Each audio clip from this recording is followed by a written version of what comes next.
Hello and welcome to the fifth episode of the Truth Proof live stream here from the Truth Proof studios.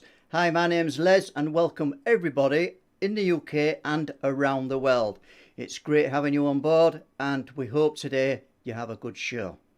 First of all, I'd like to say thank you to everybody who supported the channel in the past. It's amazing the help that you give us and it helps us to produce better shows for you. And we are in the middle of making a film, and obviously anything else will go help to make the film as well. So thanks a lot. Okay, I won't waste too much time for you guys because I'm going to introduce, Mr. Paul Sinclair obviously doesn't need much introduction, as obviously he's a writer of 4 best-selling books on Amazon and investigator of all things unusual, paranormal and cryptid and everything else you can attach to that. But our main guest tonight is Mr. Christopher Turner. Christopher Turner is a documentary filmmaker and has worked on quite a few films. He works a lot on behind the scenes in YouTube, plenty of YouTube videos all about cryptids, paranormal and the like. And without too much of ado, I think I'll bring you two guys on stream. Welcome, Chris and Paul. Yes, and thanks for coming on today, Chris, and agreeing to talk with us, because I'm sure people are just going to be absolutely enthralled by what you're going to share with us. And as you know, me and you have worked together before in past, and I've always enjoyed working with you, just like I do with Les. So I think, first of all, obviously, let you introduce yourself, but I'm going to ask you how you first got into this subject, and how has the interest, has it grown and grown, or have you always had this enthusiasm?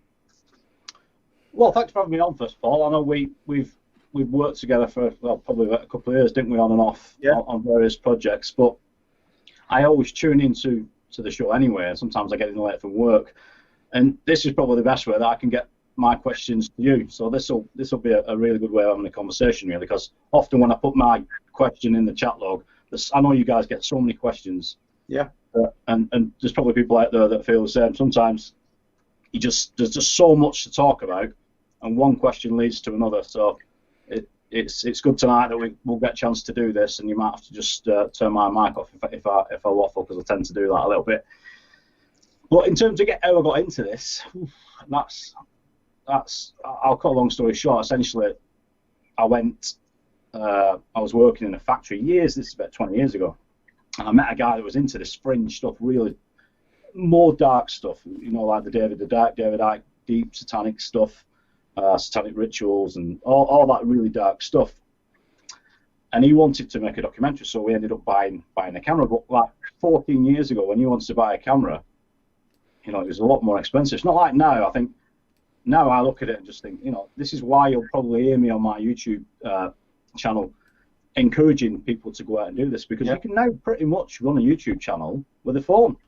Yeah. You see people doing this all the time, but back then we couldn't do it. So we saved up for months on end to buy this high-end camera, which was an SD camera. You'll know about that, Les. And we made this film, and it was absolutely shocking. It was, but you've got to start somewhere. Yeah. From off the back of starting that filmmaking process, I realised, when I had no money left, that I was paying a narrator, I was paying the visual effects guy, I was paying the graphic artist, I was paying the cameraman, the sound man. So the only way to sort of save money was to go back to university. So I ended up going back to university, did a degree in digital compositing, and that was really how I was making my living before I got further into this years ago. I worked a little bit in TV, worked in Media City, I had some good experiences, to be fair. I worked on Doctor Who, I worked on Dracula, a lot of TV shows, a lot of Sky stuff. So that's my trade, really. Wasn't a video editor, I was a digital compositor. That's what I did for a living, which is handy now in this field, because, as you'll know, there's quite a bit of Photoshop stuff out there for UFOs and aliens, and it's good to be able to look at that and sort of debunk a lot of that stuff. So I've kind of got the skill set now to cover this, and I know you very recently have dipped your toes into into this stuff, and so you'll be getting a good idea of how tricky it can be at times. It's difficult to. I mean, I don't mean I just thought, oh, I'll buy a decent camera and I can do this, but I soon realised I couldn't, if that makes sense. I mean, you'll recall when I was saying I'm doing this bit of filming, when we were doing Bringing Down the Light, I'm doing this. What's the settings, optimum settings for this? And I've done the same with Les, because you know, sometimes Les, with coronavirus especially, Les has not been able to get to some locations, so I've had to do it. So it's not as easy as people think, and yeah, well, you can understand why there's a high skill level attached to it. But what for me, Chris, what took you down, we'll say, the rabbit hole even deeper? When did you first find this interest in the cryptids, the reptilians? I think off the back of the darker stuff, like I'll not get into that stuff, but the dark satanic sort of ritual stuff. I know we touched up on that and Bringing Down the Light, you know, the dark magic stuff. Yeah. What we were hearing off a lot of the witnesses, and David Icke, well, you know, is sort of central to this. We were hearing a lot of that kind of stuff, and it was leading to this bizarre theory about these serpent gods, or the reptilians, if you want to term it that. And that's really where this started. What I was looking at, because I'd always been into ufology anyway, but I was looking at the ufology, and YouTube was a very different. I mean, most people watching this will know that in the last 3 or 4 years, the content on YouTube has completely disappeared. It's just disappearing. You know, 10 years ago, you could search for anything on YouTube and research it. Any sort of weird stuff, you could find it. Lectures and workshops and lectures on every sort of subject, and it was amazing. You could immerse yourself in all this sort of stuff, and you could much more easily put 2 and 2 together. You might come up with 5 now and then, but it was a lot better YouTube years ago, and sadly that sort of stuff is disappearing. And I realised at that time that there was this massive taboo about the reptilian subject. No one wanted to touch it. Even the prominent ufologists just didn't want to know about it. And I knew there had to be a reason for that. These guys were just advocating, completely staying well away from this. Don't touch this. Even Zachariah Sitchin said once to David Icke, don't go anywhere near that subject. And that was in reference to the Anunnaki, which is interesting. Yeah.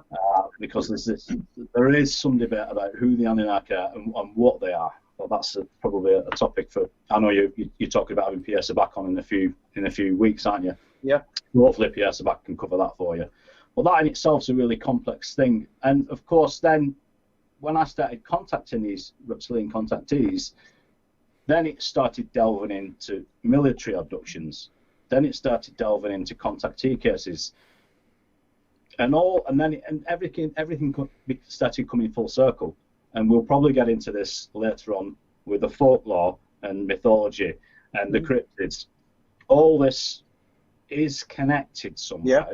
And I know we've talked about, you and I have sat late many nights talking about how and why, or the hows, buts, ifs and whats, but we don't know just yet. But what I will say is that I think, you know, back in the day when John Keel was talking about this sort of stuff, I think he was kind of on the money. Jack Valet kind of on the money. Without doubt, yeah. Yeah. So, and when we talked about this the other day, when you look at ufology now, has it moved ufology out? It seems to me that it's pretty much been static for, I'd say, the last decade. I know we've had a few these revelations with ATIP, but that's my opinion on ATIP, is that it's just not at all what people think it is. And that's probably because I'm in touch with everyday researchers like Steve Meara, and he's in touch with researchers like Dolan and Cameron and all those guys.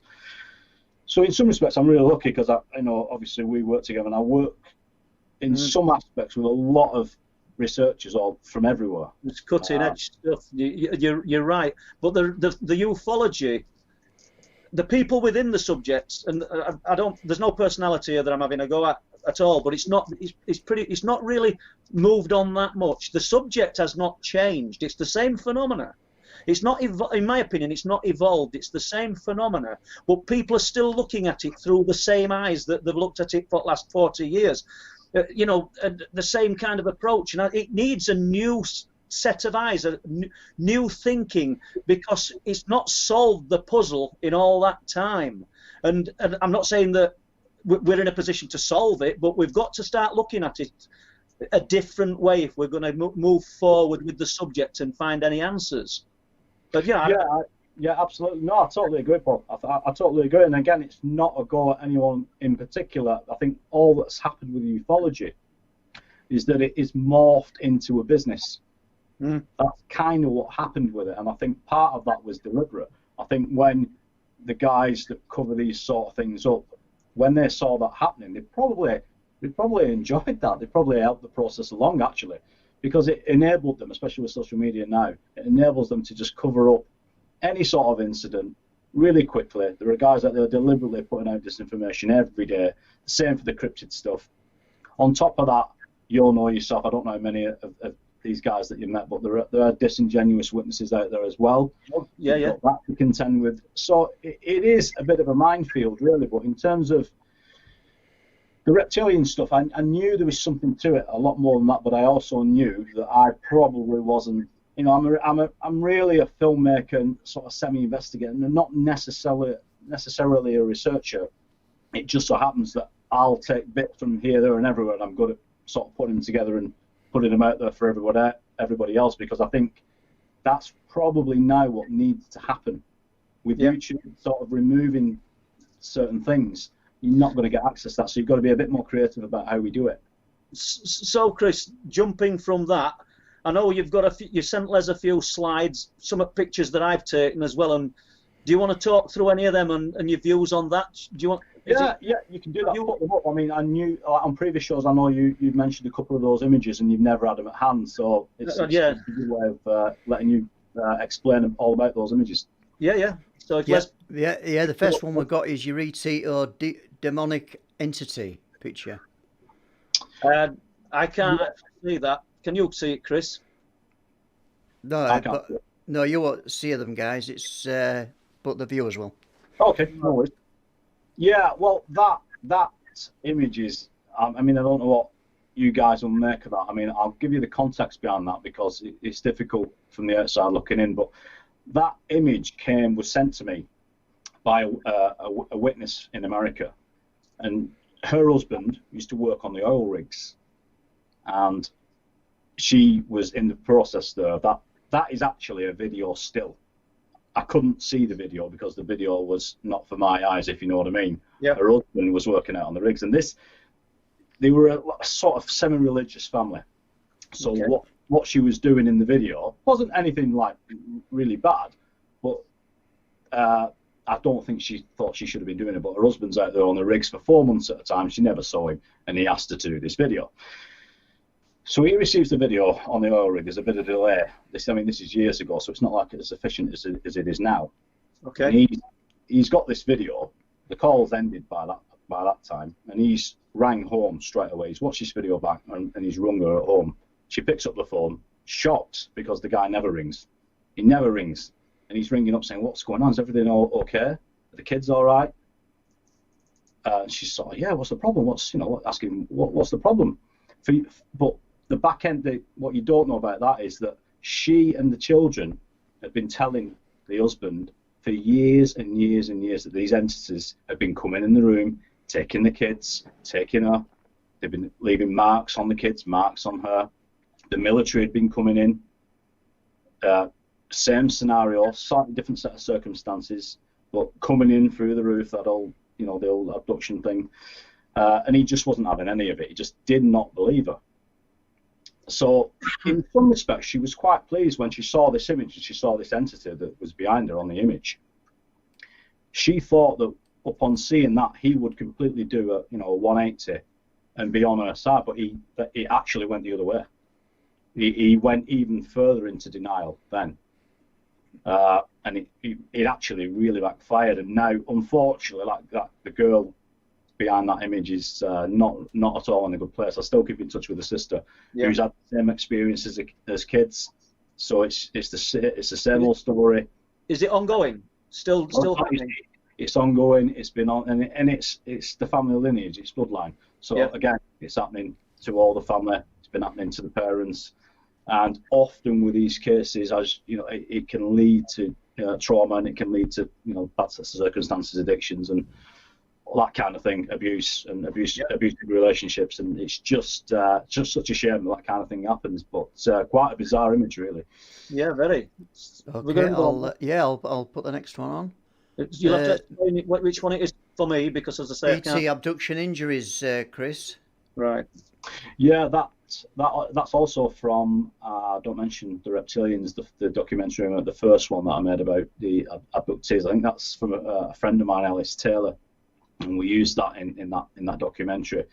Very similar scenario that Ellis, again, he's been visited by these entities all his life, and a lot of the time I don't know how many witnesses you spoke to, Paul, that have actually been left with physical marks on them. I don't come across it a lot, and I guess that's this whole proof aspect. Yeah. Well, you've no proof. Where's your proof? There's no marks on you. Or you could have slapped on your hand, or you could have that. I know exactly what you're saying. I mean, even if you showed them the proof, somebody will say you could have done that. You're right. Yeah, and it's probably unfortunate that when you get to know these guys and you spend a lot of time with them, and you learn about the things that they can't talk about or won't talk about. And that's, again, we've spoke about this before, there are areas of research and our investigations or whatever they might be, or things that you're working on. If people are entrusting you with this information, it might be the greatest photograph, it might be the most amazing story, but you don't have the permission, and you've got to respect the witness. Just before Les goes to the next picture, it's a question I was going to ask if we'd have got time, but I'll just put it in there. Have you been given amazing information that you simply cannot talk about? And do you think there'll become a point in time when you will be able to talk about it? I probably wouldn't have even got to that question, but that sort of prompted it. Yeah, I mean, you do get sensational stories, but again, I'm hesitant to touch it, if you know what I mean, because I know we talked about before, all this is anecdotal. Same with the cryptid stuff. Most of it. All this information is anecdotal evidence, and there's nothing wrong with that. But what ufology has done now, once it turned into a business, is that it went down such a sensational road that the audience then wanted it to be sensational. They wanted it to be super soldiers, and they wanted. And I'm not saying that none of that stuff's happening. I think there's certainly something in that. But you then had every Tom, Dick, and Harry coming out saying they were a super soldier and they were fighting Martians on, Venus. And there is absolutely no way that you can prove any of that. So, in some respects, if you're speaking to a witness and you've got a lot of photographs and you say, look, these are the marks on his body, these are his X-rays, there's physical evidence here, and then in the same show or in the next conversation you're talking about a guy that's just been to Venus flying a spaceship, that in some respects it's sort of like the turd in the punch bowl, if you like, as Alex Jones might say. You've got to be really careful, and we'll get into this a little bit later. I'm not going to name names, but in the cryptid research, there are a bunch of guys that have just put this film out, and it really is just an absolute embarrassment, and it's totally degrading to all the guys that are cryptid researchers and witnesses. It's just totally disrespectful what they've done. So if you want to know more about that, just go on, just search the latest Bigfoot release and but the problem we've got there, Chris, and that's basically what you're saying is, me and Les doing Dark Forest, you doing your next project, it's going to get labelled and tarred with the same brush. Exactly. Not by the sort of, I don't mean the ardent believers, not by the people who want to watch it and think, well, Chris is pretty credible, Paul's pretty credible, and Les, but by the people who've just seen it in a paper or just caught a glimpse of it on YouTube and thought, what? Then they're going to think everything's like that, aren't they? Absolutely, and people like Deb Axwell has put decades of research in. Decades of research, and so many debates with individuals, with skeptics really, who have some valid points. But then this sort of thing comes along, and it just puts you back. It's almost like 2 steps forward, 5 steps back. It's that sort of scenario. And sadly, you know, what I found over the years with witnesses is that it's not that the first encounter wasn't legitimate. This is what I'm finding with some witnesses. I actually think some of the more dodgy characters, even if Deb's, I don't know whether Deb's in the chat, but Deb will know what I'm talking about now. I was contacted by a girl a few years ago, and I actually think she might have had an encounter at one time. I know what you're talking about. You know what I mean? Yeah, there came this need then for constant encounters, and this, only in a few cases, that the phenomena just doesn't work that way. Not in my experience, anyway. You don't, you know, very few people have got things happening every day. Just one thing, Chris. We'll bring Les in because can I bring the next set of pictures in, please, guys? Right, fairy bringing down the light. So it's a fairy picture. Yeah. This is an interesting one. I'll let Chris tell you in a moment. But this is the one, if I'm right, that we took of the couple, weren't it? That they got what they think is a fairy actually flying within shot as this guy's at a gate, a pre-made door that he'd made to a secret garden within his garden. And I mean, we both know this couple, and really genuine people, good, responsible jobs. And tell us the story, Chris. Yeah, well, I don't think I'll ever forget that day when we were sort of sat in the conservatory, weren't we? And they pulled the laptop out and said, "Oh, really nonchalant. Have you shown them the theory?" And you and I are sort of looking at each other, like, you know, what theory? And the next thing, this I think it's, I don't know how many frames is it, maybe 11 frames, something like that. Originally, you know, on the iPhone, how it takes a moving photograph, a bit like the whole Harry Potter thing. They introduced this moving photograph thing, and I think it consists of 11 frames. And originally, she took it as a photograph, not really knowing that it would capture 11 frames of this thing actually moving. So in the documentary Bringing Down the Light, you can actually see the footage of this thing. That's just a couple of stills, a couple of the frames there. But the story behind it, how the guy had purpose-built this beautiful, what is it, about 9 foot, it's a 7 foot fairy door, isn't it, in this frame. And then he's with his grandson, and he actually knocks on the door. And he says, "So we see if the fairies are in." And this is all captured. And next thing, this bizarre thing appears. And you'll know, and I've said this before, I think when we did the presentation at Awakening, I said at the time, in my experience, and because I composite photos, that's what I did for a living, that is not a bug. I don't know what it is, and none of us know what it is. They don't know what it is. But it is not a bug. Well, I just saw in chat there, and Jason Taylor, full respect to Jason, but he says fairy photo looks like mayflies.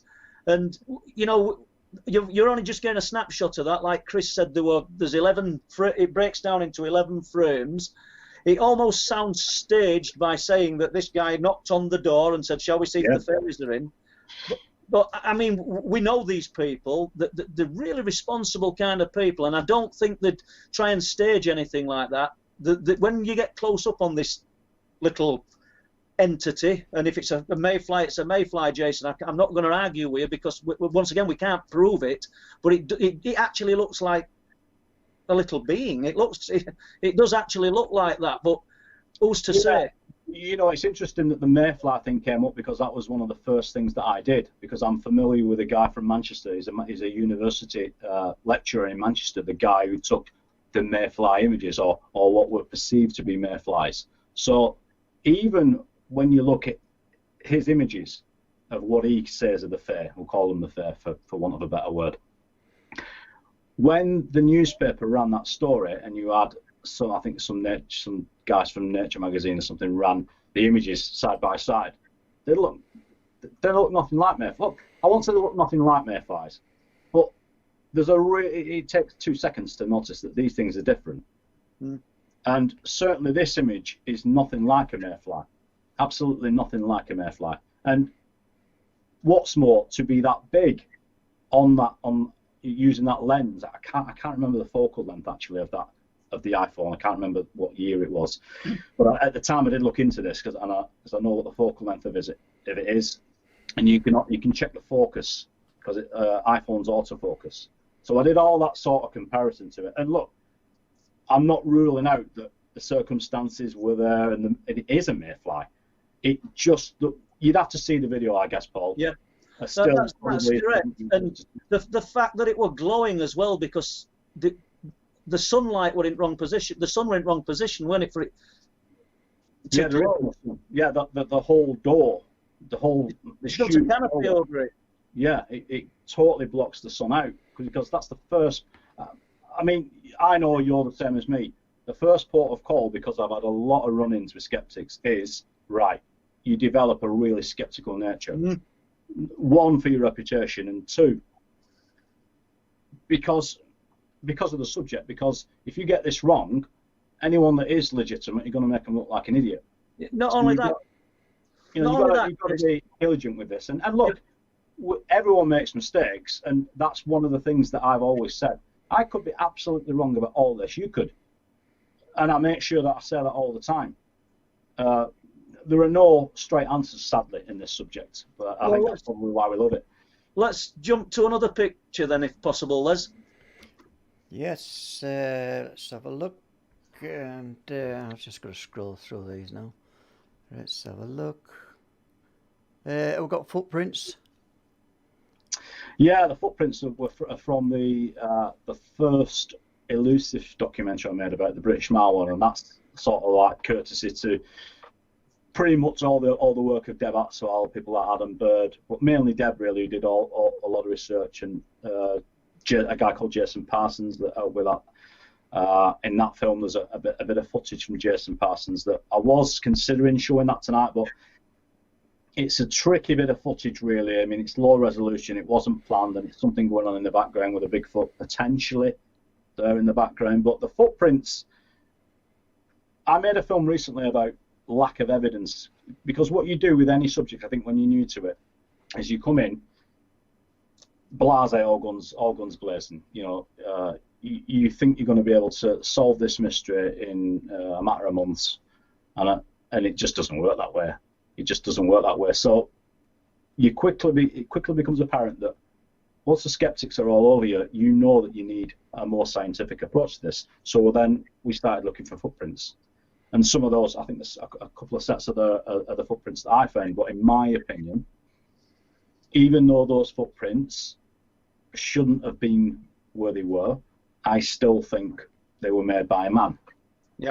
Just because it's a lot more likely, isn't it, that it's a man. And of course, I've heard you say this before, Paul. Unless you see the cryptid leaving that print, or unless we can get these, the idea with the prints is that we get this stuff off to a specialist like Jeff Meldrum, for example. Yeah. Same with any DNA that you find. Because a lot of those of you out there that are into the cryptid stuff, you'll know about the mid-tarsal break and the foot and the different shape of the foot. But we're dealing in the UK, we could be dealing with a completely different cryptid. Different type, evolved different conditions, different habitat. Yeah. And I usually catch every show that people like Andy McGrath and Deb do, and it's only when, because I've been doing other things, when you're away from the subject and you listen back to some of these lectures, you realise how much people like Deb Atwell, how much knowledge they accumulate, because it's constant. They're just constantly. And sometimes I wish when I come across a skeptic that I could just get this. I just can't retain it because I'm all over the place with different bits of research. Yeah. The footprints are really, that's where we need to go down. That is the road. I think certainly you, Paul, with it, whatever the people are seeing up there on them cliffs, if you could get a print of it, and a cast, and you could get that off to somebody, you're probably not going to get your answer, but it's, you're just getting a little bit. You're gathering a little bit more evidence, aren't you? That's better in a way than anecdotal evidence. Although my views on anecdotal evidence, and I've said it before, that when you've got this constant stream of unconnected people singing off the same hymn sheet, all telling you a similar story from a similar location, unconnected. We've got to attach truth to it. You know, it's not just going back a year, it's going back hundreds of years. But let's jump to folklore, the same stories. We've been told the same things. Dark Forest, it's all echoing all the way through. You know, it's there. The information is there. People are blinkered. They hear this word, anecdotal evidence, as though it means nothing. So we'll just disregard all these credible people. We know that, as you alluded to earlier, Chris, we know they're not all credible. We know there's people, like you've said, sometimes some people will have an experience, and a genuine one, but then they distort the truth a little bit and want to extend that experience. I mean, for me personally, I think I said it on a podcast a few weeks ago, there's not really that much happened since 1990s for me personally. Do you know what I mean? But if I wanted to keep the myth rolling, I could be saying, oh, they were here last night, this happened, that happened, but there's not that much happening. But for some people, it has to happen all the time, every week, you know, I mean, and it's just not that easy. This week we've been up on them cliff tops, jumping a bit here, guys, but looking for the phenomena, as we'd say. Up there late. Okay, I'll bring in another picture, guys. Right. Now, we've got Paul and Andy, Clifftop encounter. And can you remember which one that one is? Well, I can't see it, but I can remember the picture. I'm glad Chris has found it. Yeah, just the orange light, and it looks like grass in the foreground. Well, the orange light is because of motion blur.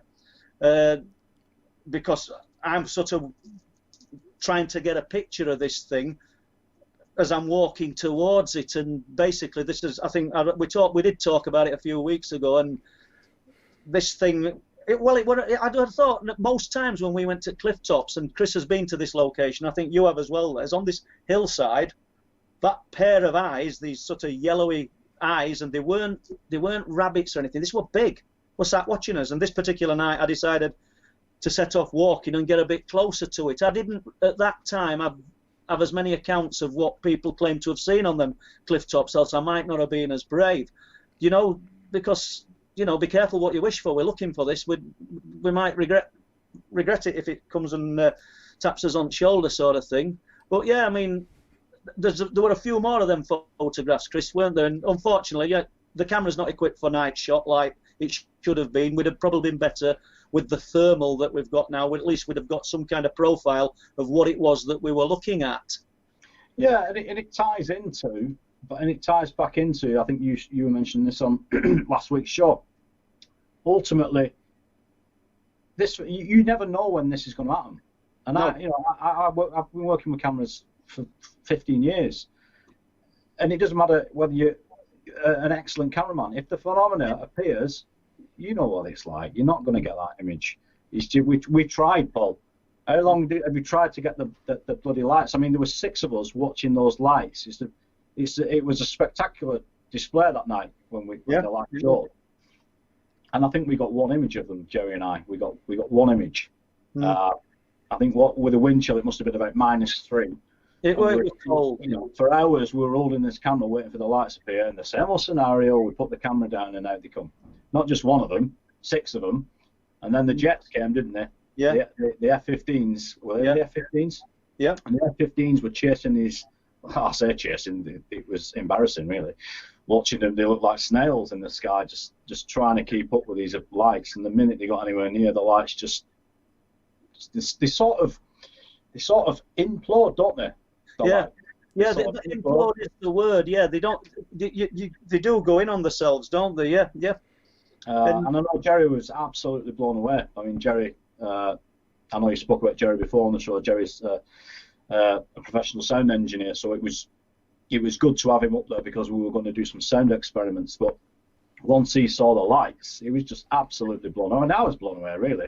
You can't really describe it. It's not like, I think when people who haven't seen them, oh, it's just a light in the sky. They aren't either. They're not just a light in the sky.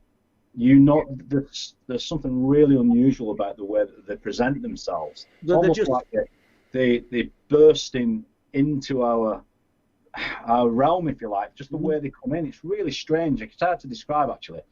And then they'll implode, and within a second or so, they'll appear again in a row of 3. You know, maybe 3 mile, to the east, for example, and then the F-15s would make the way over there, and then they disappear again, and it was this game of cat and mouse, really. Yeah, but after we went, it probably went on all night. I think it will have gone on a lot longer. I mean, I'm hoping Les gets to see these, because you were fortunate that night. You and Jerry went up, and yeah, it was really interesting. And I'm glad that you've been able to back up what I'm saying here, because apart from Bob Brown and Steve Ashbridge and a few other people, usually I'm just talking and I'm talking about this, and nobody's actually seen them. But you got to see it that night. What did you think, Chris? Did you think that this light show, as we're going to call it, do you think it was for your benefit and Jerry's? Do you think, or our benefit, or do you just think we were lucky? I tend to agree with you. It's almost like whenever, and you'll know this, it's not every time that you take someone new up there, but more often than not, I would have said. And that's when it happens. And don't forget, remember there were guys that came and met us, because they were down the coast. Were they in Filey at the time? They were at Scarborough, and then they moved to come to Bempton. They were seeing them in Scarborough over Bempton, and rang us at the time, and then came up and stayed with us a few hours, didn't they? Yeah, and I've been up there quite a few times and froze, and we'd have some really still and amazing summer nights up there, which would have been perfect, wouldn't it? Because we were ready. Yeah. You know yourself, the weather up there is something in itself. Those fishermen up there, they do that. They're sitting there in October and November with that in front of that North Sea, just blowing at them. No, it's bizarre. Les, are we any more photographs, or are we through them? Let's go. I think we have got one. I don't know if YouTube will allow this, or they'll probably trash our stream, I think. But here we go. It's a mutilated deer, and it's titled "Deer Paul Found in Woods." Yeah. Yeah. Well, the reason I presented that was because although Paul took quite a lot of really good images of what the deer and the actual injuries itself. I thought this image it's pretty. I think it's pretty PG, that image. I don't think you should have any issue with it. But it just goes to prove that Paul did actually find the deer, and there it is for anyone that's been listening to that account. So go on, Paul, you can tell us about that again if you want. Well, strange thing was, I went looking for one, which is another odd anomaly. I think I told you, I think I rang you when I found it, when I were actually there. Yeah. I went through that animal, I know it's a bit macabre, guys, but the ribs, everything looked like it had exploded out. There were no blood. The only thing missing was half of its liver. There were no puncture wounds. There was nothing, and we were finding them like that throughout 2017 into 2018, and like we talked about last week, it was sheep, it were deer, it were badgers, it were fox, it were harbour porpoise. There's marine mammals. So I don't know what were happening, but I know that when you came up, obviously this is after the carcass had been removed, but to the exact spot, we put just tell us about the Geiger counter. Yeah, well, we put a relatively low budget Geiger counter right in the location where the deer was. And we'd been walking around with that Geiger counter. I think, was it 3 days that we've done up there in all across the Clifftops actually in those woods. Not even a register, and then all of a sudden right on the exact spot, and it sort of, we got a really high reading. It went stupid, didn't it? And all right, it could be a coincidence. I doubt it. On the exact spot, it's unlikely. But again, it's one of those things, isn't it? Then you start. There's always another question. Then you start questioning your equipment. Oh, is this something which is only proper? Actually, it's probably what we should be doing. So then, I think what we did off the back of those readings, we went and bought a well reviewed proper Geiger counter. Yeah. And took that. And even, what was it, 3 or 4 months was it after? It was still picking high readings. Yeah, still picking up, residue there. So something went off there in that location. What exactly? Again, and it's that whole mystery. Chris, that happened with the Geiger counter, but I've got to hold my hands up. I tried it on all the other animal carcasses that I found, and I didn't get that result. Yeah, that's true. Yeah. But that's all part of the research. That to me shows that we're not trying to sensationalise it and add a mystery where they're into mystery. But it did do it on the deer carcass without a doubt, and just a strange one. Yeah, coincidence perhaps. More pictures, Les. Have we done? We've just got a close up of the razor straight cuts on the carcass, which illustrates, pretty much how sharp these cuts are. Is that the sheep ear? Because I can't see that. This is a sheep ear. It looks like, yeah. Well, I can picture it in my mind because obviously I took the picture, and it's sort of wavy, isn't it? Yeah. So just for the people viewing this now, it is not. That is just the shape of the ear. As in, if you cut a cauliflower in half, straight down middle, and held it flat, it'd all look a different shape. But if you held it on its edge, it's a completely straight edge. If you saw the condition of these carcasses, Chris. I know Les has had a bit of experience of one of these as well, and that's a straight cut. Do you know what I mean? Absolutely, it's absolutely bizarre. But of course, you said it before. It's not a new phenomenon, but the fact that it was over 50. In less than 12 months, was it? It went over 12 months. It did go over 12 months. I mean, I don't know what the exact number was, because let's not forget, I didn't research up Ravenscar. I did, but I didn't get involved with the farm people up there, and they were losing them at Ravenscar. We don't know how many. They were losing them down at Ticton, which is, if we called East Coast, sort of Speeton, Bempton, Flamborough, the centre, we go towards Hull, Ticton, and then we go towards Ravenscar. All the way along that coast, within a 25, 30 mile straight line, they were losing wildlife. And we don't know what were happening in between, because I found out just recently that there's another farm been losing livestock, and I never knew about it. And I've not got to speak. I've not got to speak to these people at the moment, but I will do, or I'll do my best. But any more, Les? Yeah, I've got another one here. It's the pond. What do you know about this one, well, Chris? let Chris talk about that. I know which picture it is. Yeah, the pond's a really strange one, isn't it?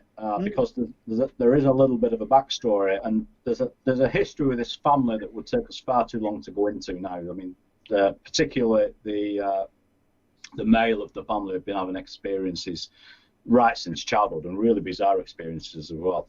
But this particular day, I think he'd, in the summertime actually, before this happened, he'd been out to that pond early in the morning. It was before he started work. He used to go out in the morning, didn't he, with a cup of tea, I think he said. Yeah.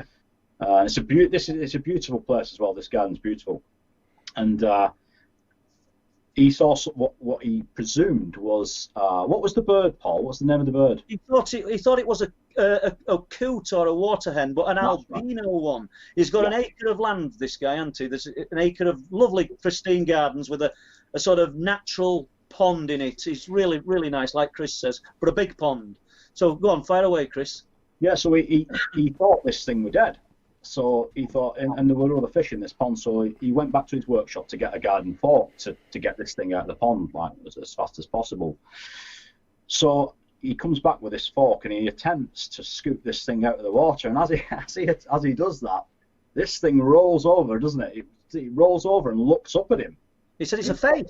It's got a little face, this thing, and I can't remember how he described it. It was a cross between. He said hippopotamus. He said like a probably as big as a tortoise. Yeah, really. It was weird. Bizarre, really. Yeah, and this thing span over, looked at him, and then dug itself. All the sort of mud came up from the bottom of the pond, and it went to the bottom of the pond and dug itself into the sediment, sort of thing. Yeah. And I think he was questioning himself. What the bloody hell have I just seen? Yeah. And again, near this pond, I think there were one occasion where he had heard a voice in his ear telling him to duck, or not telling him to get down, and he dropped to the floor and very actually, Paul, that actually sounds a bit similar to your experience. Yeah. How have we never picked up on that? I don't think we have, but I know what you're saying. It's this huge velocity projectile went past him, And this happened long before I talked about what happened to me at Buckton. I'm surprised. I've never even thought about that. But anyway, that's sort of one of the things that happened to him. They were having barbecues and the black helicopters. They had all family and friends around in this beautiful garden, this huge garden, and this black helicopters come down at they have a lot of trees in the garden. It was, what did he say, about 50 foot? Did he say? Yeah, just almost touching the trees. All the trees and the plants are going crazy with this helicopter, and all these guests are looking at him, going, "What the hell's going on here?" Yeah, and this is just ongoing. This sort of activity was ongoing until, and then I think it was the following winter. That's how he got that photograph. He went out to the pond, and I think he'd seen craft in the garden, not necessarily a triangular craft, but he'd seen anomalous craft above the garden and around the garden. And this thing, he got this photo of this, what appears to be a triangle. Now, I think we've had in the past people say, well, that's just where the pond hasn't frozen properly, or hasn't, some excuse, and he debunked that excuse. I can't remember how he termed it now. But just what it is, this is all context, isn't it? When you pile, it's a bit like your stuff, Paul. When you pile your activities on top of one another, and I've heard a lot of your stories that none of these people, hopefully you'll share some of those stories, because there's some things that people don't know. Yeah. But when you pile it on and it just keeps going on and on, I mean, it's. I mean, I think we said at the time, someone should do a film with this. It's phenomenal, the stuff that guy and his wife had seen and experienced. And what's interesting, near the pond, he did say that he'd seen it were almost like an egg-shaped white object, very low, just passed between the trees, and he watched it go at a distance. But a few doors up, and he'll know these people, but a few doors up, they contacted me a few years ago. And I don't know whether it'll have been the same time as this guy, but this is in the night. They're watching TV in their bedroom. Partners, not married, they're just watching TV in bedroom. Curtains slightly open. She said there was lights outside, and then all of a sudden was a huge flash inside the bedroom, and everything went so white. It was just incredible, like chrome, brilliant white. The landings went light inside the house. They actually lived with the granddad. He got up. Nobody knew what was happening. It had just shocked everybody. It lit up, and then there's a pub close to this property. I better not say where it is because it'll label it. But there's a pub close to this, and I went and spoke to them because they'd got CCTV. They'd got the CCTV sort of lighting up. At the time that she described seeing this object, we'd got people in a nearby farmhouse, because it's very close to Woldgate, this area, and they'd seen it all light up above these houses, and that's probably 3 or 4 doors up from where this guy and his wife's having all their experience. And the big private houses, by the way, it's not when it's the 3 or 4 doors up. I live on a street on a terrace. These aren't the big detached things, aren't they? But for such a one-off incident, the pub definitely didn't have a craft, didn't have an object. But at the time she said that this happened, their CCTV just wiped out. So they got that, and then, as I say, we've got people in the farm that overlooked the area. As soon as I mentioned the pub or the lane that this farm is on, people all label it, and it's such a small knit community. I think people would know who they are, and they don't want, the private people, aren't they? They don't want their identities known. Yeah, and I think this particular family are one of those families, and in fact, I'm in touch with a guy who's appearing in the Don't Mention the Reptilians too, and his experiences are very similar. Though his activity is constant. It's absolute. Some of the photographs that he's taken are incredible. This is the guy that was featured. He's a guy called David Eckhart. If you Google David Eckhart reptilian, I speak to him. Oh dear. Yeah. Yeah. You'll see. There's a lot of images there and a lot of anomalous images, but there are a handful that are just bizarre. And this one of those images is was featured in that TV show, Fact or Faked, and they turned up and like they always do, just hoping to just completely just debunk his case, and just couldn't. And on top of that, what some of the phenomena, and this is really interesting, one of the phenomena that would happen when he's an abductee, and he's been taken a lot. And one of the phenomena that would show is that he would have thousands of worms appear on his lawn. Thousands of them, just all coming to the surface. He would get up in the morning and the dry garden would be just full of worms. And if you look into this phenomena, worms are attracted to electromagnetic fields. So when the TV company were there, and this happened while they were there, they saw it with their own eyes. Now, again, it needed further research. Whatever happened there, it could just be by chance. But it just so happens that at the same time, all their equipment were going down, batteries dying, all that kind of stuff. So it's all very similar scenarios. But his case is, if you Google David Eckhart fact or faked image, you'll see the picture of the entity that he got. And that entity alone, I think that's about 17 frames that he managed to capture there, and he's got some bizarre techniques that he uses to capture them, filming through water, for example, to slow the photons down, using reflective surfaces and all sorts of stuff. Really fascinating guy. And it's a fantastic account. Okay, guys, I'll just move it along slightly. The UFO or balloon, the UFO shot on location at the Probe 2014 conference. What can you tell us about that was an interesting. I think it was might have been like the second UFO conference I'd ever attended, and I think in the first break. Actually, it was before the conference began. We were all outside, just getting to know. It's every 6 months, so it's great, and that's why these conferences are brilliant. St. Christ's is the same. OLL and all these conferences. We need more of these conferences because when people get together, this is another good chance to share research and network and all that sort of stuff. And it's not actually, is it? It's not actually the conference itself. It's the meeting the people, isn't it, that people like. The conference really is a bonus, the lectures.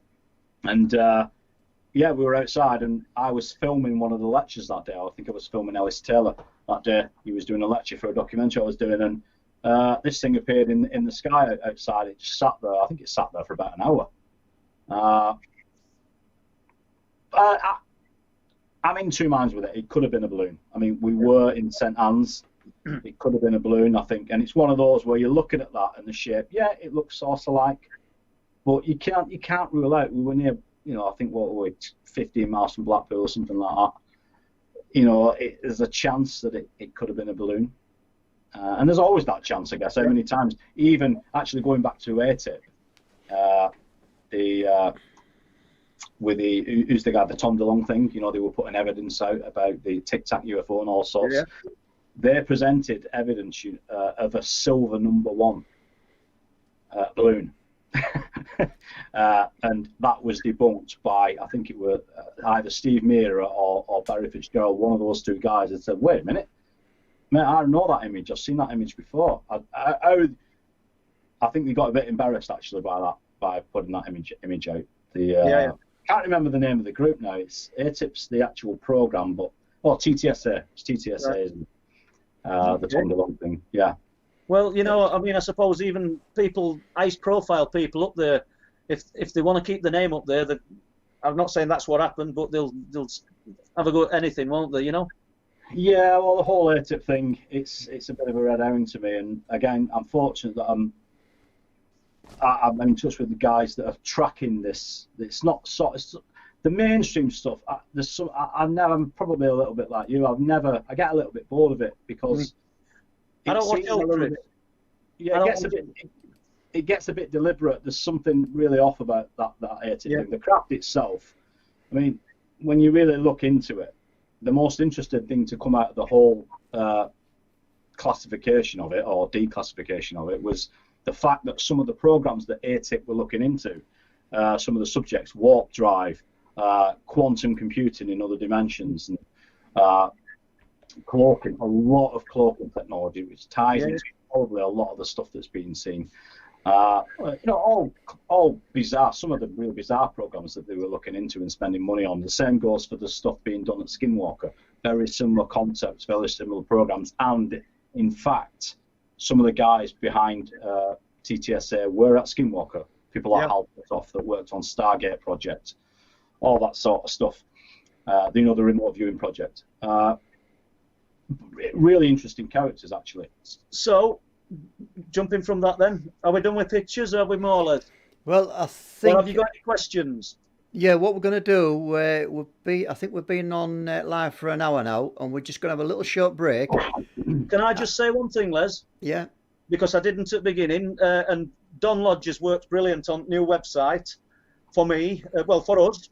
It's truthproof.uk, and he's introduced a forum to the website for sightings, your own reports, and anybody listening, anybody watching, get involved. Truthproof.uk. I should have mentioned it at the beginning, and he'd have kicked me up backside if I hadn't mentioned it now. Well, it's been coming on occasionally at a ticker on the bottom of the screen, Paul. So it's been on there, yeah. Yeah, so that's great. So what we're going to do, we're going to have a little 2 or 3 minute break. We'll come back a bit more refreshed, have our chalk ice and everything else. And we will have to dive into some questions. We've got some great questions on the chat tonight. And again, thank you very much. They're fantastic. Yeah. We will be going through the questions when we come back. See you shortly.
Well, we're back on live on air. Thanks for staying the course, guys. Top of the hour, went for a break. Now it really is question time. We're going to plough through some of your questions. And by the way, they are good questions. So without further ado, we'll bring Chris and Paul on. And I'll start with one from Rob. It's just first name Rob, and it's quite a long question, Paul. And I think you've already read the question and you've got the gist of it. And basically, Rob is talking about time dilation at Bempton, East Yorkshire. Could you tell us a little bit about that? Yeah, I haven't got a question in front of me, but as I say, he did send it me tonight, so I had a look at that. And Rob went up there on his own. I think it was 2018, I think it was, Les. 2017, he says. 2017.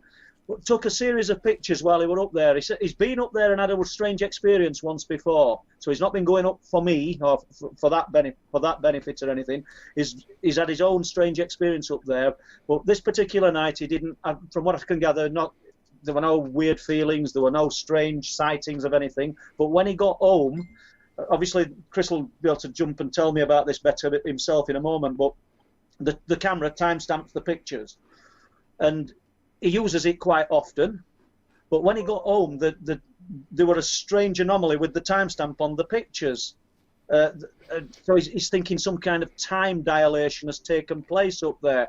I mean, I don't know how a series of pictures up at Bempton can timestamp it at, say, 6 o'clock in the evening when he was at home, and the pictures after that are revealing the correct time, and before that they're revealing the correct day, date and month. Everything's correct, but just this series of pictures he took at Bempton. Any views on that, Chris? Yeah, it is strange, and I know that you've done time experiments up there with the watches, and I know that you've had people, quite a few people have missing time incidents up there. Yeah, and those are just the one. Again, and it's the same for all this phenomena. It's the same for the cryptid stuff. Those are just the ones that are reporting it. That's correct. Yeah, I mean there'll be some amazing accounts that just never get spoken about, but and also accounts that people are not even aware of. Yeah. Just sort of like you just actually literally scratching their head thinking what happened there. Yeah, but, absolutely. Yeah. If we've time, Les, we'll come back to that question because I want to talk about some if we've time. But yeah, sure. Just yeah. on the questions, Les. Okay. Well, Deborah Singleton, welcome to the show, Deborah. Right. Yeah, great to see you in the chat as well. This one's for Chris. Chris, did you see the pigman I spotted in your elusive video? Do you know what the question is? No. Relating to? No. As far as I know, Pigman's is it Cannock Chase? Pigman, I think. I think we did 2 or 3. I'd have to ask Pelby about, because Pelby was on one of them. We did 2 investigations there, I think, in a wild camp there. And was it on the wild camp, Deborah? Yeah, she didn't say in the question. Well, she's in the chat, so she might just sort of fill us in a little bit more on that if she wants to say, it was. Yeah, absolutely, yeah. Yeah, I've got a great question here from Sarah Mould. Welcome to the show, Sarah. Hi, Paul and Chris. Do you ever use webcams at places like Bempton? Now, I think Sarah means trail cams on this one. Yeah, well, we have done, and I know when Chris came up there with me, we put trail cams out, didn't we? We put trail cams out after that. I haven't caught anything on them even remotely unusual, I've got to admit, but and I don't think we did when we put them up in 2017, Chris, did we?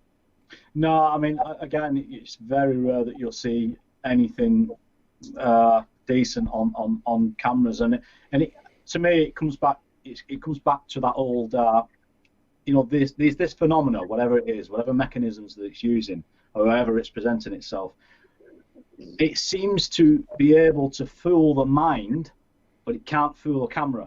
And I think that's why the equipment is failing constantly. It just doesn't want to be anywhere near cameras because it can't use that manipulation technique that we know that they're using. And we can talk about a little bit more about that later on if you want. Yeah.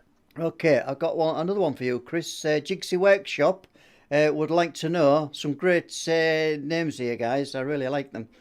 Jigsaw Workshop would like to know why Elusive isn't available in Ireland.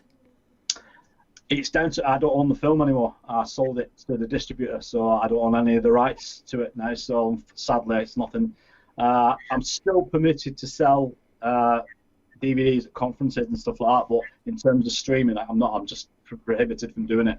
That's what happens when you deal with distributors. So sadly, sorry about that. Yeah. Michael Park, welcome to the show, Michael. If you're still there in the chat, question for Chris.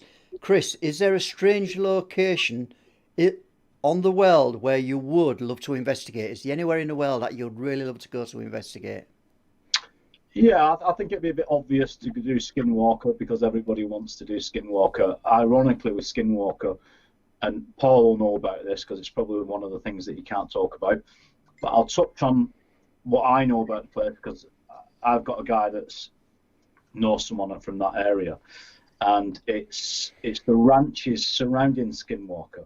It's not just Skinwalker. There's this huge focus, and I believe Skinwalker has now been copyrighted. The actual name Skinwalker Ranch has been copyrighted now.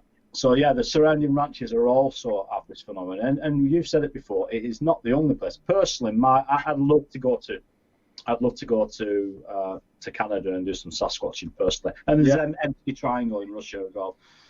That's one, but it'd probably be a bit cold. I believe it's something like a 2-day trip just to get out to the place. So, but I love the travelling. This is why this last 10 months has just been horrible. I know it's been horrible for everybody. So, finally, it appears we might be able to get back out and crack on soon. Yeah, sure, great that. Tim Brennan, welcome Tim to the show. Hi, Paul and Chris.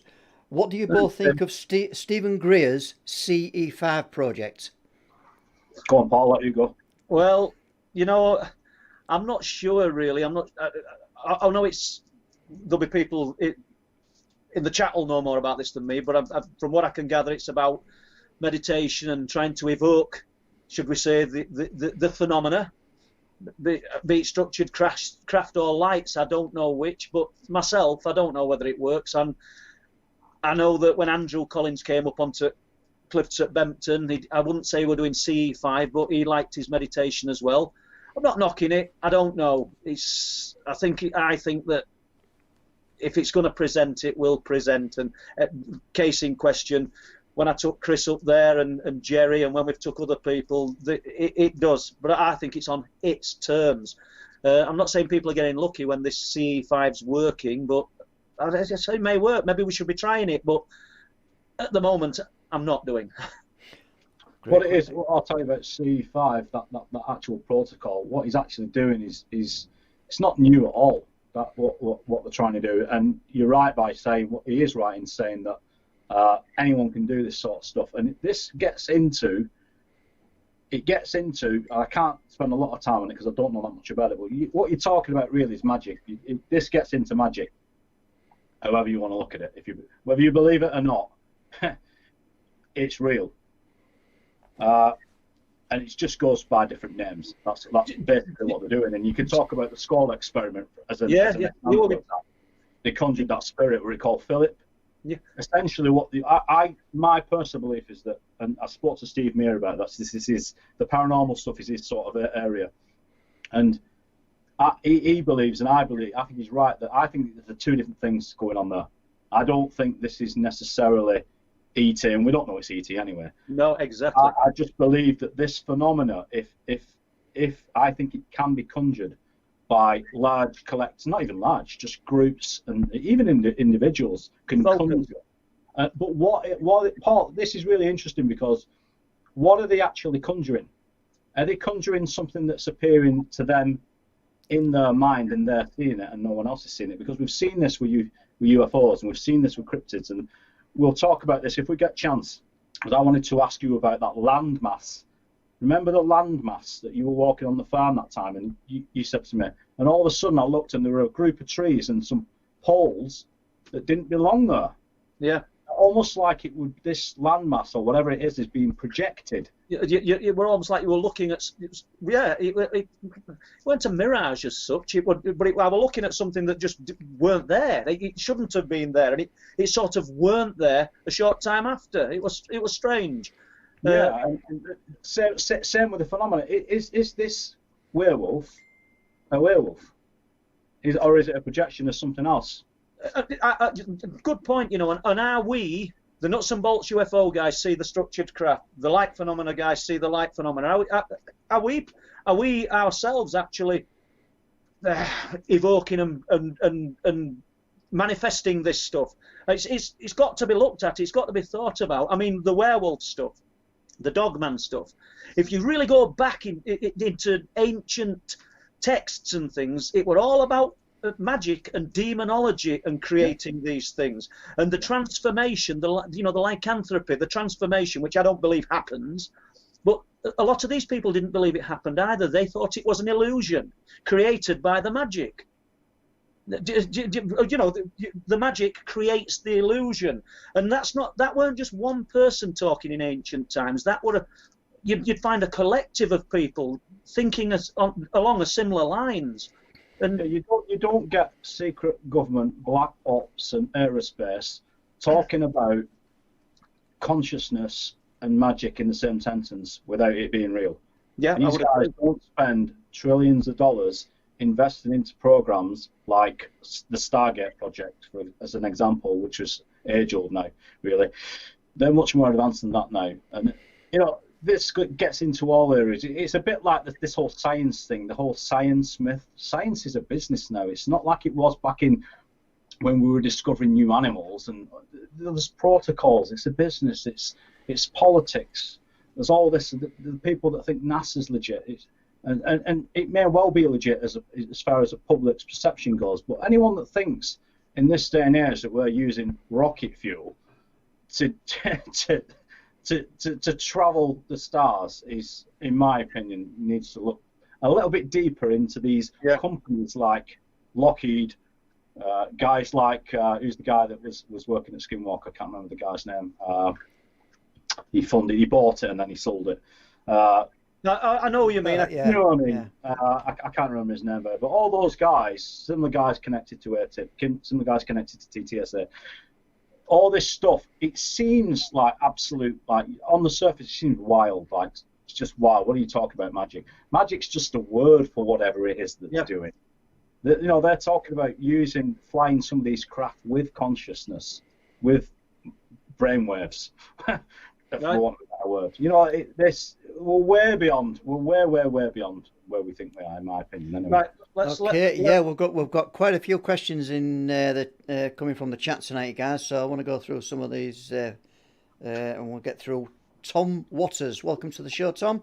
Hi, Tom. Hi, Paul. Any more info on the Hornsey beach figure? This is the young beach angler. I haven't got more info on him. I wanted to actually film him and interview him. He'd probably get to watch this before lockdown, and I still haven't managed to do it. We know the exact location and where it's happened. I'll tell you what's interesting. I did go to the beach quite a few times afterwards and speak to anglers on beach. They'd not claimed to have seen what he's seen, but I got one from an angler who saw a dark figure walking up beach that disappeared, a totally different description, tall, dark figure. Got another angler who's now getting on in years, in his 50s, but as a young boy, lived there years, bait digging, him and 3 friends, and he shouted out in pain, and somebody hit him on the calf and dropped him, and when he turned round, and when his friends turned round, there was a dark figure, as he says, running and just disappeared. All in the same area of the beach, but that's going back, if this guy were 14 at the time and he's in his 50s now, that's going back a lot of years. So from the actual anglers, if there's any from Hornsey area, we might get more information on this. So the actual area, the actual location does have a history of this weird, anybody not familiar with it, this young angler claims that he saw a very thin dark figure walking towards him during the night while he's fishing, and he sort of stood up because he were crouched down, sheltering from harsh conditions. When he stood up, it saw him and vanished. He said it pixelated before his eyes and just disappeared. I don't know whether you've heard that story, Chris, have you? Yeah, I remember you telling me about it, because at the time you were trying to get him to go on camera, weren't you? Oh, and he will do. I'm sure he will. This guy I'm not sure of his age, but I think he was 17. So I've actually spoke to his dad as well to ask if it's okay, and he said, yeah, if he says he wants to do it, he can do. So, you know, just want him. I don't mean cover myself, but I just want to be fair to lad. I don't want to make him feel like he's been pressured into doing something. So hopefully, COVID accepting, we will get there eventually. Yeah, so go on. Yep, you're probably right there, Paul. Right, Lee Roscoe. Welcome, Lee. Hi, Lee. Yeah, this is a great question. This is for Chris. What is the strangest story to date you have heard? I've heard some strange ones off Paul. I certainly think you should be looking into the Roslyn Chapel thing a little bit more, because that's got mysteries, wild mysteries attached to it, that, with the Templar and all that stuff. But probably some of Paul's, but there's one particular story from this David Eckhart, who's in the next film, the Reptilian film. And one of his accounts is that he was in the living room, and this sort of small hole, call it a portal if you want, for want of a better word, appeared in his living room. So he walks over to the hole, looks into the hole, and what in the hole is what looks like his living room, but set up like a film set. And I know that sounds really wild, but when I heard this, I just thought, wait a minute, where are we going here with this? Because that is really strange. And he said it was just like different sort of, his whole house in sets. After that, of course, then he get these beings come in and take him. Often his wife will witness this as well, and she's been taken as well. And this gets into military abductions. So you got all that going on. You got the ETs or whatever they are. Well, actually, he says that when he calls them aliens, they're snigger. So he thinks we're aliens. We're not, you know. And that's another topic entirely, isn't it? You could talk about that all day. But the fact that what he's seeing in the military's involvement, this is what the next film I'm doing after the reptilian thing is, a film called My Lab, and it's all about military abduction. And what it is that they want to know, because that is fascinating. The military stuff is just, it's probably not going to be an easy film to make, but it's fascinating. So, thanks, Chris. Yeah, I've got a great question this is a great question. George Elridge. Welcome, George. Paul, when you see the lights disappear over the horizon, have you ever researched if the lights are seen on the other side of the sea / land? No, I haven't. Remember, as we've said many times, we're looking at, I don't know, depending on altitude or height of them cliffs, 15 to 22 miles. Beyond that, there'll be a few hundred miles, or 100 to 200 miles. So I don't know if they're getting seen wherever with it landmassed at the other side. I do know that boats out there beyond the horizon do claim to see unusual lights in the sky. Just jumping from that, Monday this week, lady walking up at RSPB Bempton, we put it onto the forum tonight of the website, truthproof.uk, thought I'd get that one in. But it's just a short report, but she's up there in the afternoon, looking out to sea, dull day, and she said she saw the most unusual thing out on the horizon, on the cloud. She says, she sent me a little picture. Everybody remembers Batman, and when he used to hit somebody, you got this pow sign, you know, and where it hit him, like a little star animated. She says, well, it looked like that, like a pow sign. Obviously, it didn't say pow, and it just come out of the cloud with all the stars around it.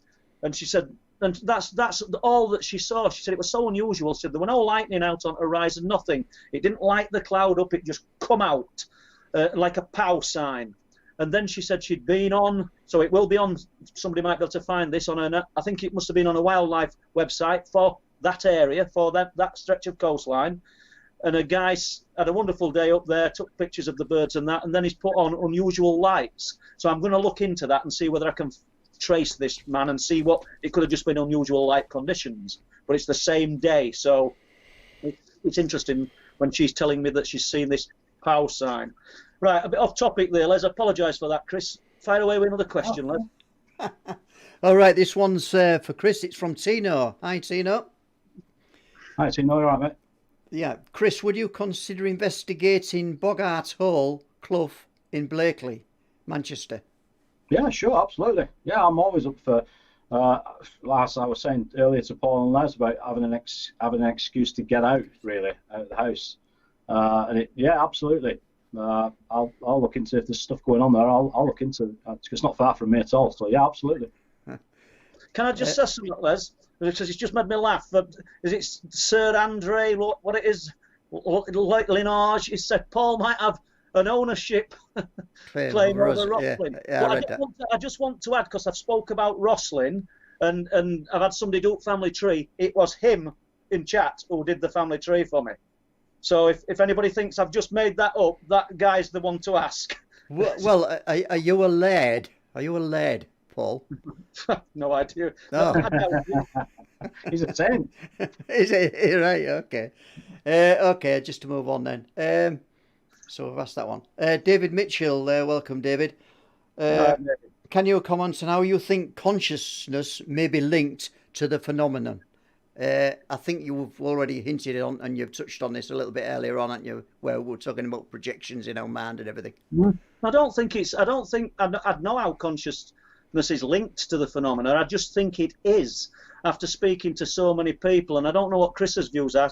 Just the brief one: the rock angler sees this unusual star on the horizon, doesn't not recall seeing it before. He said, and instantly it were above him. Obviously not a star, but there's an intermind connection. So what do you think, briefly, Chris? No, I totally agree with you, and we're hearing this a lot more and more now, and I don't know whether it's like you said before. I don't know whether it's because people are more comfortable coming forward with this.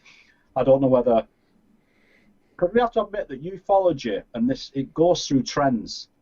Is this whole consciousness thing a trend? I actually think it's legitimate. As I said before, when you hear these big aerospace companies talking about this, now and then they'll give you a little nugget of what it is that they're doing.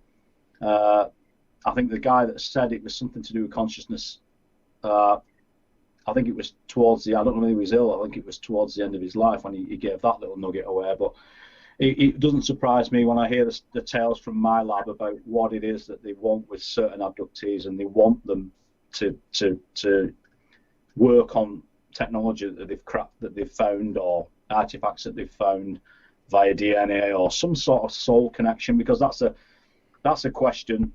What is the soul's connection to all this? I mean, that's always baffled me. I've never really been able to get a good answer of all the people I've met, but it ties in somehow. Yeah, just to carry on, David is asking if you had to pick one UK UFO case to be the flagship case to lead disclosure in the UK, what would it be? So really just a quick answer on this one, guys, because this one could be a long one. Yeah, it could be a really long one. What I would say is that, what is disclosure? Have you not noticed? This is what you notice a lot. No one's talking about disclosure about the ETs, are they, or whatever they are. They're talking about disclosure about a craft. We score a craft. It's all drip feed, because in reality, a lot of this phenomena, whatever it is, I don't know whether you've looked at Richard Diol's film UFOs in NATO or not, but the cattle mutilation and the human mutilation cases and all that weird stuff.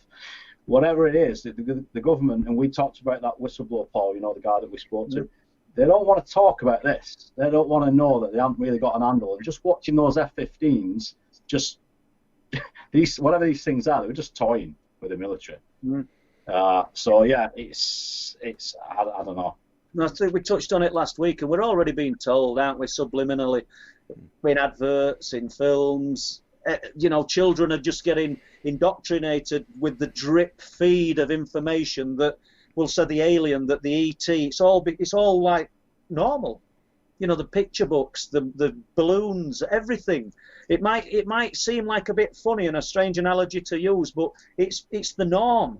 And I think if this thing that they call disclosure were to happen, then I don't think we'd have the mass hysteria that people necessarily think. And I could be wrong. Well, disclosure comes in various forms as well, doesn't it? As well, because I spoke to Pierre Sabac last week, and he just said disclosure's happened. He's the guy that wrote. He wrote this book, Holographic Brilliant Culture. book. Yeah. Could you just put that nearer to the camera? Yeah, brilliant book. Recommend that book. Okay.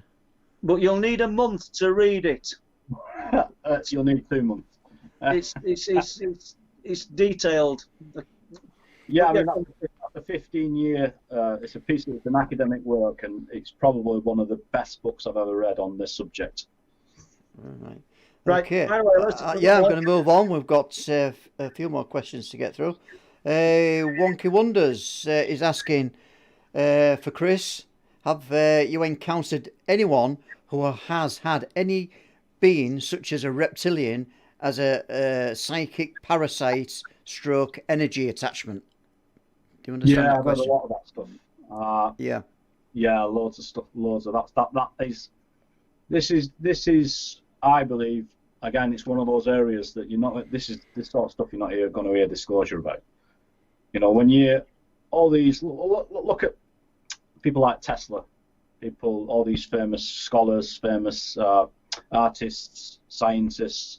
What they are actually saying behind the scenes is that they were channeling this stuff. They were downloading this information from somewhere. So how are they getting it? Who are these beings? How is it being done?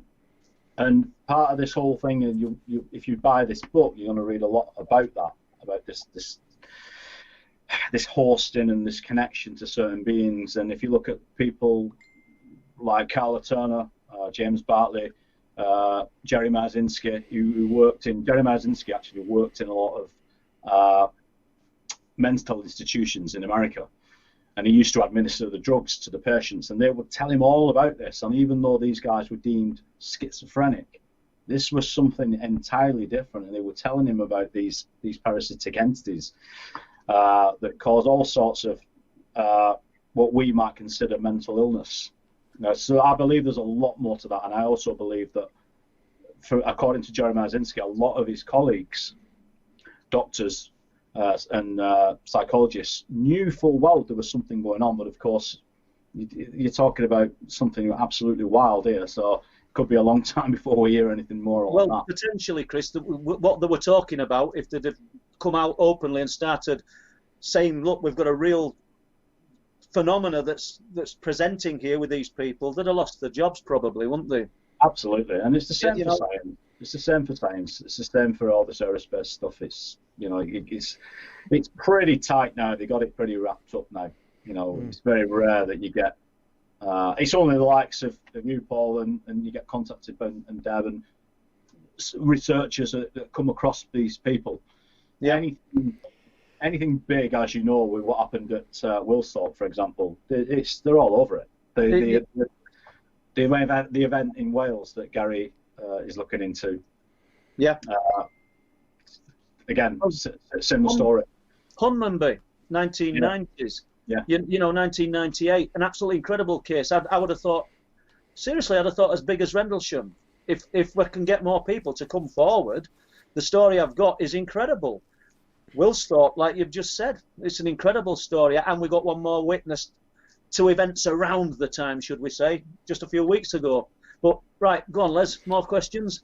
Yeah, sure. And I've just got to say a big thank you to Leslie, who's sending us the questions tonight. Yeah, thank you, Leslie. Yeah, some great questions. Yeah, some great questions, and keep them coming, guys. We'll try and get through as many as we can tonight. And Umbra Man, welcome to the show, Umbra Man. Is the time dilation the same amount of time difference or random? So that alludes to Rob's question earlier on. Unfortunately, I didn't get that in the pictures. In the message, and Les and Leslie have only got the message that I was sent. But I mean, jump into it. The actual time anomalies that have taken place up there, not just stamped on a picture. There's been quite a few, and as I say, I think if we got on with that now, I don't think we'd be able to finish the rest of the questions. But I've spoken to people who've experienced missing time up there, like Chris said earlier. We did what I called the time experiments. I think it was 2016, and pairs of watches in boxes 400 feet apart. I ain't got exact measurements now, but I think that's what it were, or something like that. I can't remember, to be honest. And when I went and checked one box with 2 watches, both watches had lost exactly an hour of time. The other 6 watches, the other 3 pair, were all reading the correct time, but these had lost an hour of time. I don't know how that happened. They were still working, but they were an hour slow. Anyway. Yeah. Okay, that's... We're moving on to Deborah Singleton. Welcome, Deborah. Oh, well, this is a continuation of a previous question when she was asking Chris. She's continuing by saying it was on a section where you were walking through the forest with a fella. It is stood in the top right in elusive. Is this the... Walking through the forest with a fella, it sounds like every other day.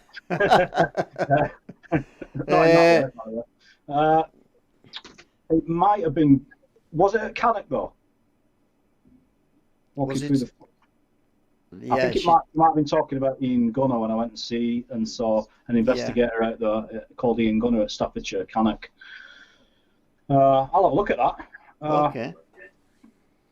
I've still got the actual master file, so I'll have a look through that. Thanks. Yeah, you heard that. Deborah. Chris will look into that for you. Sir Andre. Thank you, Sir Andre, moderator on today's chat forum. Where can I get Bringing Down the Light from? Oops. Oops. Yeah. Well, we need to get a few done, really, don't we? But I don't know what's happening with that at the moment. Chris, do you? Yeah, I do. It's with a distributor at the moment, and they're making a decision on whether they're going to release it. So Paul knows about this. I sent it off. It's nothing to do with Paul. I'm dealing with it also. It's not Paul's fault. I'm really, before I get any DVDs or anything done, I'm really waiting to see what these guys want to do. And they're telling me that with COVID and everything else, I think it's on every website that you ever go on these days. With COVID, it could take a little bit longer than it should, and it has. So apologies for that. So I'm going to give them. I'll probably give them till Christmas to get back to us. And if they haven't got back to me, we'll just go ahead and probably just stream it. Paul, do you think? Yeah. Maybe put it back on Vimeo or put it on YouTube or something. We'll do something with it and get it out there. Here's a question from Jane Bowery. Welcome, Jane. Chris, any time slip experiences? I think she means yourself. No, sadly, I mean, being up at Bempton, I had that experience up there. That's probably one of the few experiences that I have had. So nothing at all, no. And I don't know whether the harder you want the experience, the less chance you've got of having it. Maybe something, if consciousness is at play here. Or maybe it's just because I bloody carry a camera around all the time. That's probably not helping.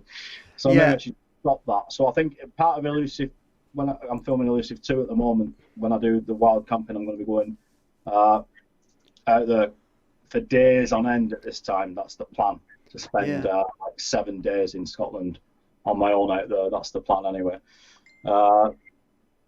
And just in hope that I experience something. And for me now, it's got to the point where, I'd love to get it on camera, but if to have the experience, and I don't want, I'm not saying that I wouldn't be frightened, I would be bloody terrified, to be fair. And I think anyone that says any different I think they're a bit mad, really. But yeah, I mean, an experience for me, I'd like it to start off subtle, see it at a distance, that kind of thing. Yeah. Just to come across you there, Chris, sorry. Me and Paul have discussed this before between ourselves, and I've always suggested that it's how receptive you are as a person. If you're looking through that third eye, as it were, and that that you can bring these things in easier. I mean, Paul's had his childhood experiences. He's had experiences even later on, and he must show in my opinion, some kind of receptiveness rather than yeah. Maybe, you know what? I think you might be right. I mean, because I'll tell you what, he was actually at the OLM conference last year, and I think there was a medium there, and she was holding my hand and she said, well, you know, can you feel that, or can you sense that, and all that? And I was saying, no, I don't sense a thing. And I think I was upsetting her, actually. She said, well, it's because you're just closed. You're just closed to all this phenomenon. You'll never see anything. And maybe she's right. You know, maybe she's right, because although I believe this stuff, I endorse this stuff, I advocate people looking into this stuff, there is a very small, there is a percentage of me that doesn't believe it. And it's only very small. It's like the 1%. And I think you've got to return that 1% that you can't fully commit to it until I see it. Else I think I'd be a bit foolish to commit wholly. And we've got to stay level with it, Chris. All of us, everybody, from me, you, Les, to everybody in this chat, because not everything that we see and experience is going to be unexplained phenomena, and we're not necessarily getting tricked. We're just perceiving it as that, maybe because we want it to be so much. So you get the UFO people, and I hope I'm not one of them, but every satellite that flies through the sky, it's a UFO. It's a true. They've seen it flash up, and you say it's an iridium flare. Oh no, it isn't, and you're not going to convince them, so you just leave them to get on with it, I want it to be real. I want it more than anybody to be real. I want it to be real. And I think it is real. So there you go. Yeah. I've got a good question from Mark Egan. And it's another subject we could talk about all night. Chris, what do you think of Aleister Crowley? Well, yeah, Aleister Crowley. Again, that's a so for anybody who doesn't know anything about Aleister Crowley, could he just give us a little brief storyline of what he was all about? Well, to be fair, I don't really know that much. I only know like the fringe stuff about the stuff everybody knows about Aleister Crowley, that he was dealing with, again, magic. And I think Aleister Crowley has somewhat got a bit of a bad rap as this guy that was into really dark magic, and I don't think Aleister Crowley didn't start off that way from what I've read. It started off with magic, and again, back onto this magic thing, we're doing magic every day. We just don't classify it as magic. Like spelling, I say this a lot to my daughter. When you're in a negative mood and when you're saying things, which she doesn't, she's a good kid actually, but on the time, even when she's doing it to herself, when you're talking yourself down, or if you've drawn a picture and it's terrible, when you're putting that sort of stuff out, negative stuff, what does it do when we walk in a room and it's something's gone on, we're picking it up? That sort of stuff, magic. Right. Why it works, no one knows how it works. You can feel that atmosphere. Yeah, and it's the same thing. And we just they call it spelling. And look into the work of Jordan Maxwell. It goes into a little bit of this. But Crowley, yeah, he's involved with the stuff at Loch Ness, isn't he? Some ritual that he did up there. So, as we heard from that whistleblower, ritual magic of dark, light, white, black, whatever you want to call it, plays some part in this. And the military and the powers that be are well aware of this. Well aware of it. They've been aware of it since, I would imagine, back in the ancients were aware of this. The genocidal stuff that were wiping out all the native peoples, they're aware of it. So I assume they're trying to get rid of this stuff so that it's only for the high priests, if you like, back in the day. The high priests being the scientists and these black secret black military groups, that they don't want this stuff out there. No. I got a good. Yeah, thanks for that, Chris. Paul, do you want to say anything there? No, it's all good. You just fire away. Well, yeah. Well, we've got a lot of questions in, guys, and I'm keeping an eye on the time for us all, which is 10 minutes to go, I think, and we're doing well. Thank you for all the questions. Valiant Looney, I'll get that right. Yeah. Chris, are you aware of any large cryptids that have large horns on the side of its head and move similar to a spider when they walk? Well, I've heard about the cases in the States like that. There's the goat man, I think, obviously. Is that Virginia?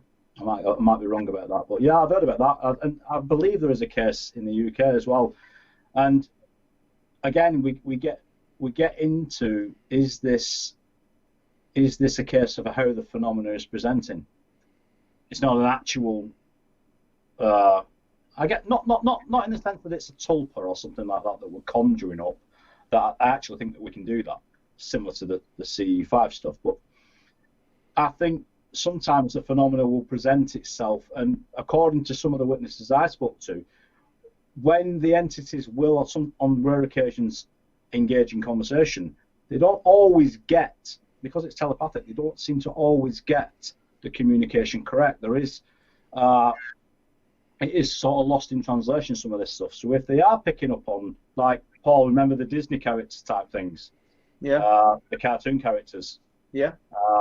That kind of stuff. I hear that so much with the MyLab stuff. The clowns and Disney characters and the film stars and the old black and white photographs that present. I think you've had that, Paul, have you? The strangest one. I don't want to intrude on your time here, Chris, because it's good listening to what you've got to say. But and we didn't put it in Night People because it was just so bizarre, and it weren't me that saw it. It was my wife.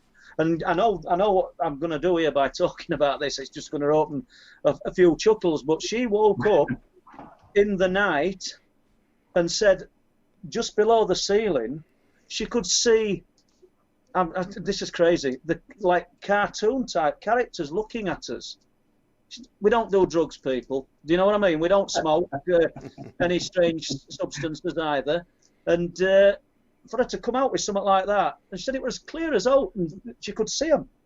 But I'll be honest with you, this was before Night People, and it was when Carl, bless him, were doing truth proof books for me, because she said the characters looked like the characters from Scooby-Doo. When I wrote it, and Carl said, Scooby don't.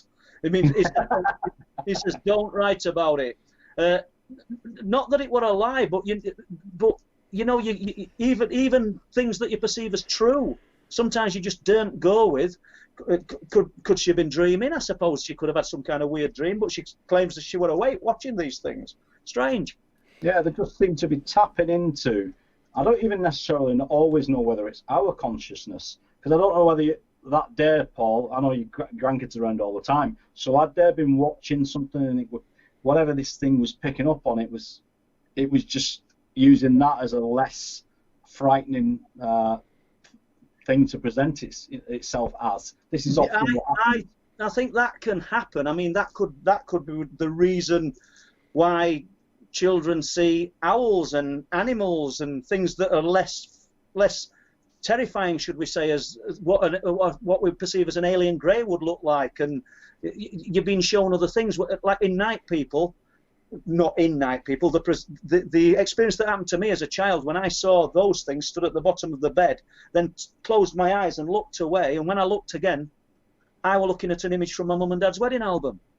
Not an image, but the people from it. It was as though these things, whatever they were, had gone into my mind and picked through some pictures or something I'd seen and stood there. And that's not going to be frightening for him. That's going to be presentable for him. But when you start talking about things like this, you're just opening yourself up for... It's nuts. Do you know what I mean? This is crazy. It's took me all these years to start talking about it, you know? Maybe that's why they do it. Maybe that's part of the game. Maybe that's part because they know that that's not going to be believed. They know it can be passed off as a dream. Yeah. Some of these MyLabs say the same thing, that when they've been debriefed by these military staff, that's exactly what they're doing. Layer upon layer upon layer of false memories. That only trained people can sort of peel back these layers. I don't think I were ever meant to remember any of that. Some of the things that happened, Chris, if I hadn't have remembered it instantly, if I hadn't have sat on the edge of the bed that morning and Mary went, oh my God, you've got 3 holes in your back, I eventually would have known them holes were in my back. But if I'd have gone all day, I think I'd have forgot key parts of what happened during the night. Yeah. Do you know? Anyway, sorry about that. Yeah, thanks for that, Paul. And Chris, MKMD Exploration and Paranormal asks, Paul, any further updates on the Leconfield sightings? No, there isn't, mate. And so you will be the first person I tell, because I know you've expressed an interest in that. And yeah, we will find more information about that. I'm sure there'll be more to come. And I posted your books this morning, by the way, and that's why I left you a message to see if you wanted them signing. So, excellent. Thank you. Okay. Thanks for that, Paul. Wonky Wonders is asking Chris, how can I see your new reptilian film? That's a good question. It's this distribution problem again, because I think that film will be going to the same distributor that released the first one, but I might ask for some sort of clause in there for British streaming. I might be able to sort that out, because it's going to be, I think the second part's going to be bigger, a lot better received, even though that's probably the most successful film I've ever done, and it's the one that most people ask me about. No, that answers that answers that question. Okay, we'll move on. I just want to get this question in from Chris Wright. Welcome to the stream, Chris. Yeah, Chris. Yeah. What are your views on the military involvement with the dogmen? Do you think they are solely a military bioengineered creature, or do you think the military are manipulating an existing creature? Chris, do you want me to go? Yeah. It could be all of the above or none of the above, couldn't it? I follow Jody Cook I don't know whether you guys are familiar with Jody Cook of the North American, Dogman Project. If you're not, check his stuff out, because he's had a few witnesses and a few encounters with Black Ops, I think, and people from military that have told him very similar stories. Of course, do you know what? Isn't it weird how we find the most ridiculous part of a crazy story and deem, well, if they're breeding these things, then that's just absolutely wild and crazy. However, they're real. Yeah. Isn't it weird how we do that? Yeah, it is crazy. And jumping briefly to Fordham, which isn't far from where I'm sat now, probably 12 mile away as crow flies, I got a report of a fur-covered cryptid, upright, 7 foot tall, 2 people in a car near Fordham Church, last year I think it was. So he's told me this incredible story of seeing this thing, and we're not far from Staxton Wold, RAF Staxton. He believes it's connected to Staxton, but he said the most unusual thing, well, this thing had footwear on. So he's told me this story, this crazy story, which I could have related and not added that element to it, but I'm telling it as he's told it me, and he said I couldn't believe it. It didn't mean it had boots on or sandals, but he said it had some kind of footwear on. There were a dogman show in America, and there's this guy giving this amazing account, absolutely incredible. And then he said, "There's a strange thing. I've thought about whether I should tell you this or whether I shouldn't." And he said, "I think it had an earring in." So he'd gone for an hour and a half telling this incredible account about seeing this thing with friends. He'd gone into monstrous detail, and then potentially could have ruined it. Now, I'm not saying that he were lying. For me, that kind of makes it a little bit more interesting, because he's no need to add that. He didn't even have to lie. He could have just omitted that, because for a lot of people that would discredit his story. The footwear at Fordham, the people just imagine these things are running around in forests and woodland, and they're not going to have footwear on. Why would he say it? He thinks there's a connection to Staxton Wold. Can't say there is or there isn't. I've no. I think somehow this is all connected, and the weird, bizarre things I've heard from credible witnesses, and the correlating data that I've put together, and other researchers that I've read. What can you rule out? I mean, what's more weird than being abducted by entities in your own home? What's more? How can it get more weird? Can't get more out there, can it? No, you know what I mean? We accept that, but we don't accept that the military might be bioengineering something cross-engineed, which is, that gets back into Pierce Back's work from where we even came from. So, that's a deep hole to go down that. Have we more questions, Les? Another one from Umbraman. Paul, as you have had some awful experiences, and these beings have far superior abilities and technology, why do you think they don't just invade and take over? It's a good question. I've no idea. Maybe they have invaded and taken over. Maybe maybe we're just playthings. Maybe our lives are already mapped out, and the visitations are just, I don't know, little tweaks and little things that they have to do. This is not something I've really thought about in great detail, people, so it's totally off the cuff. But, you know, maybe they know every move that we're going to make before we can even make it. You know, and they don't have to just invade and take over. We're probably thinking of ourselves as far more important than we actually are. If at Rendlesham, for instance, there's some truth in the fact that the disabled nuclear arms, nuclear weapons on the base, I don't know whether they did or they didn't, but that's kind of talk that's suggested at times, then they don't have to just come and take over, do they? I mean, they could probably just take over at any given moment. But we could be their experiment. Yeah, I think my point on that, to add to that, Paul, is that this book, it sort of cements what some researchers have already thought, and I think we are them. It's as simple as that. We are them. That we share their DNA, and I say them because we're not dealing with like, I think I heard a podcast the other day. There's this perception that there are one or two groups. Oh, it's the blonde guys, and you know, they're the goodies. And again, one element, and I've heard Paul say this before, and other researchers say, what you always find with these, we'll call them ETs, is that there is always an aspect of deceit there. That is the one thread that runs throughout all this. It is deceitful. And I don't think we can necessarily jump to the conclusion that because there's deceit there, it means this is all malicious and, you know, that it's they're evil. I don't think it works like that. From what I can tell, particularly the abduction phenomena, they're taking people, and this is all about bloodline. And this is why I'm so desperate to get Paul up to Roslyn, because there's a connection there. And essentially, the people in royalty, people in government, you can trace this stuff back. It's not fictitious. You can look at the trees. The family trees are all on display. The public, you can look at that. This is not just wealth. When they talk about blue blood, they're talking about DNA, they're talking about genes. And this book absolutely just breaks down all that. And you talk about, you know, demigods and Moses and all these people. The Nephilim, you hear that a lot in the States, don't you? Because there's a lot of Christians. It's all connected, and this book sort of puts all those pieces together for you. It takes some reading, I'll tell you that much. It takes some reading, but once you grasp it, the concept of it, it opens up a lot. It opens the subject up, I think, a lot wider, a lot broader. So, Les, I think we're just about. Yeah, we're nearly wrapping up. Yeah, Chris. Yeah, thanks for that, Chris. 2 hours have flown. It's flown, Yeah. guys. It has really flown. Oh, Yeah. sorry.